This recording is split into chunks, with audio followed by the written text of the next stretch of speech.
Bonjour chers amis, parlons des problèmes de BMW X5 M53. Panne fréquente des bobines d'allumage pour l'essence.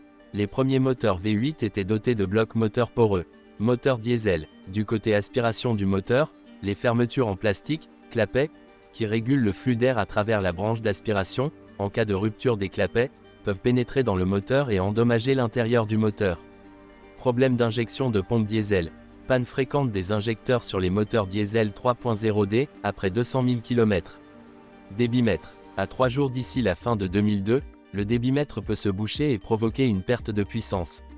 Il doit être remplacé. Panne du turbocompresseur causée par un programme ECU qui autorise une pression supérieure à celle qui est sûre pour la turbine.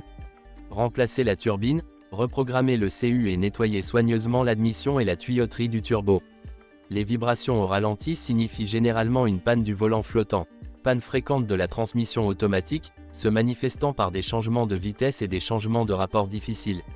Changement d'huile et de filtre de la boîte de vitesse obligatoire tous les 60 à 000 km pour éviter les dysfonctionnements.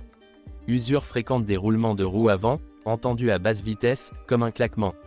Problème courant avec les freins à disque, dans certains cas, flexion importante du disque même à faible kilométrage.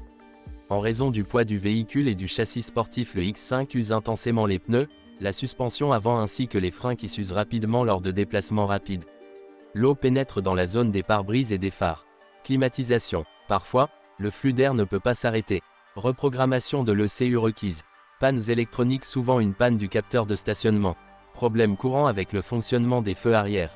Comme pour d'autres véhicules de luxe modernes qui ont de nombreux consommateurs électriques, la BMW X5 M53 vide également fréquemment la batterie. La jauge à carburant veut afficher des résultats erronés.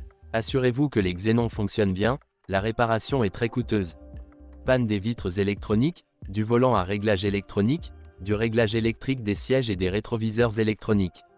Il y a des problèmes avec le système de navigation par satellite et les capteurs de stationnement.